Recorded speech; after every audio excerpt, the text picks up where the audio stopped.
No one ever sat your ancestors down and taught them this. No school, no book, no awkward conversation behind a closed door. And yet, every single person alive today exists because, somehow, every single one of their ancestors figured it out anyway. For 300,000 years, with zero instruction. That should be impossible. Humans needed years of hands-on teaching to learn how to throw a spear, years to learn how to track an animal across dry ground, years to learn how to start a fire from nothing. But the one skill responsible for the entire species continuing to exist required no teacher at all. Not one. Picture a world with no schools, no internet, no whispered conversations behind a locked bedroom door. A world where every single piece of knowledge a person carried had to come from one of two places, their own body or the people living beside them. That was the reality for roughly 95% of human history. Writing is only about 5,000 years old. Formal education is younger still. For nearly all of human history, there was no manual for anything, including this. The honest answer is uncomfortable for a species that likes to think of itself as smart because of its schools. Humans didn't need to be taught reproduction the way they needed to be taught fire making or flint knapping. It wasn't a skill passed down like tool use. It was closer to something already running in the background, installed by evolution itself, long before the first human ever opened their mouth to explain anything to anyone. Think about that for a second. A skill like spear throwing takes years of watching, failing, and correcting.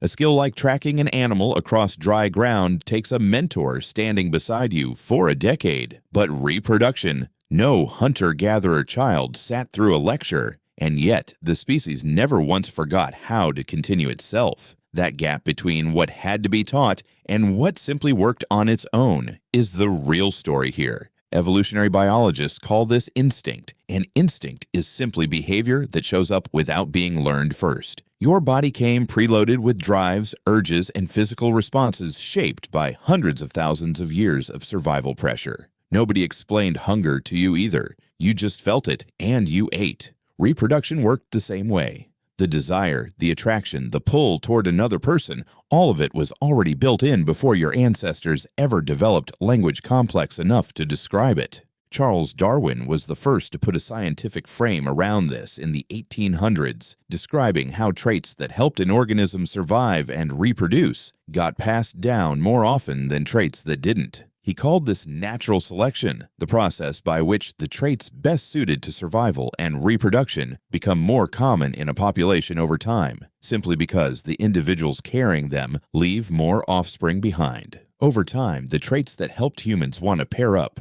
protect their offspring, and pass on their genes simply won out. The humans who felt no pull toward connection, no drive toward intimacy, left fewer descendants. The ones who felt it strongly left more. After enough generations, the instinct wasn't rare anymore. It was universal. Think of it like a filter running for thousands of generations. Every trait that made reproduction less likely, whether that was a lack of interest in bonding, a lack of protective instinct toward offspring, or a body poorly suited to surviving pregnancy and birth, slowly got filtered out. Every trait that helped got passed forward. You are, quite literally, the end result of every single one of your ancestors successfully figuring this out, without a textbook, going back further than any written record exists. That's not a metaphor. That's a direct chain of unbroken success, stretching back into deep prehistory. But instinct alone doesn't explain everything, because humans are also social animals, and social animals learn by watching. Anthropologist Margaret Mead spent years living among communities in Samoa in the 1920s, and one of her core findings was that young people in small-scale societies grew up constantly surrounded by adult life. There were no closed doors the way there are in a modern house. Families slept in the same shelter. Births happened a few feet from where children slept. Courtship happened in plain view of the whole camp. Nothing was hidden because nothing could be hidden in a group of 20 to 50 people living inside a single camp. Mead's work has been debated and revised over the decades, and later researchers pushed back on some of her specific conclusions. But the broader pattern she noticed has held up across dozens of other studies of small-scale societies since then. Privacy as a concept is largely a byproduct of architecture. It requires walls, rooms, and doors that can close. Strip those away, and you strip away the ability to hide anything, including the most basic facts of how human life continues. A child raised inside a single-room shelter, surrounded by grandparents, parents, siblings, and cousins, simply absorbs information that a modern child, raised in a house with separate bedrooms and a locked bathroom door, never gets the chance to observe firsthand.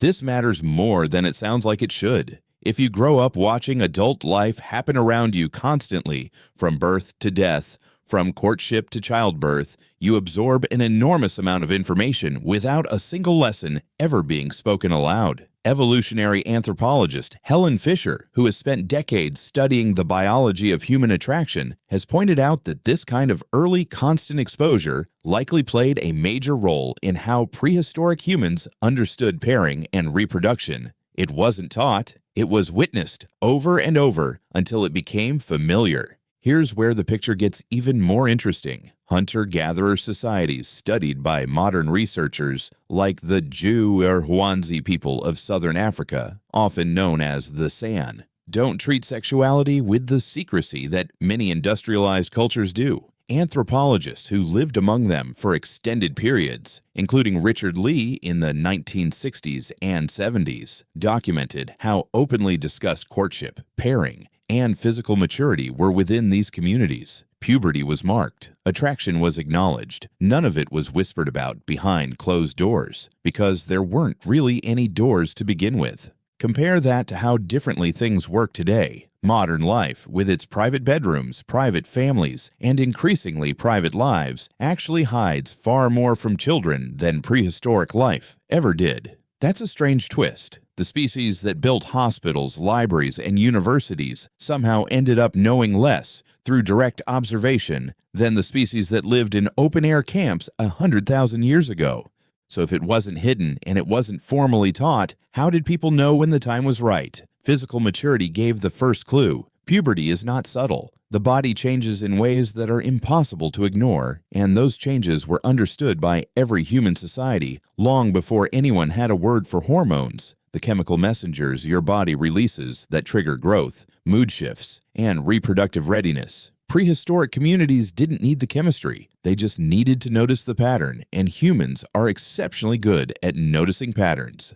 Many small-scale societies mark this transition with ceremony rather than silence. Rites of passage tied to physical maturity appear across an enormous range of cultures studied by anthropologists, from initiation rituals in parts of sub-Saharan Africa to coming-of-age ceremonies documented among indigenous groups in Australia and the Americas. These weren't secret events tucked away from view. They were often communal, marked with celebration, tied directly to the idea that the body itself was announcing readiness. The community didn't need a lesson plan. The body did the explaining, and the culture built a ceremony around what it saw.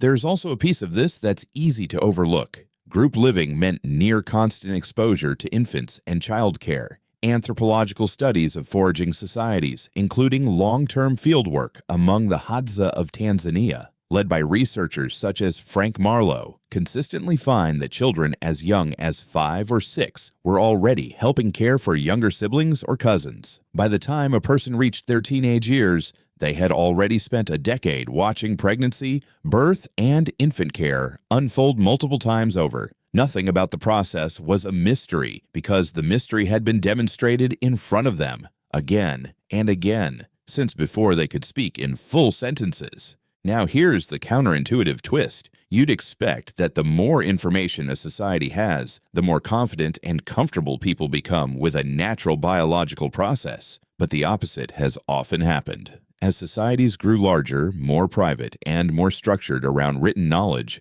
comfort with direct observation dropped. Information moved from lived experience into books, and books require someone to hand them to you at the right time, in the right way. Prehistoric humans never had that gap because there was no gap to begin with. Life simply happened in front of everyone, all the time. This is where the story loops back to something deeply human. Whether you're living in a hut 50,000 years ago or scrolling on a phone tonight, you still carry the same instinct your ancestors carried, the same pull, the same drives, the same evolutionary wiring that Darwin first described, and that Fisher has spent her career studying in modern brains using MRI scans, tools that let researchers see which regions of the brain activate during attraction and bonding. Fisher's research identified consistent patterns of brain activity tied to early-stage romantic attraction across cultures, suggesting the wiring behind pairing and bonding isn't a modern invention shaped by movies or dating apps.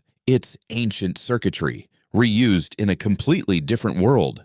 What's changed isn't the instinct itself. What's changed is the environment around it. You grew up with far less direct exposure to birth, pairing, and physical maturity than a child raised in a hunter-gatherer camp ever did. Somewhere along the way, as populations grew from small bands of dozens into cities of millions, privacy stopped being an accident of open living and became something actively built, brick by brick, wall by wall, door by door. Somewhere in that transition, the natural classroom disappeared, and nothing quite replaced it for a long time.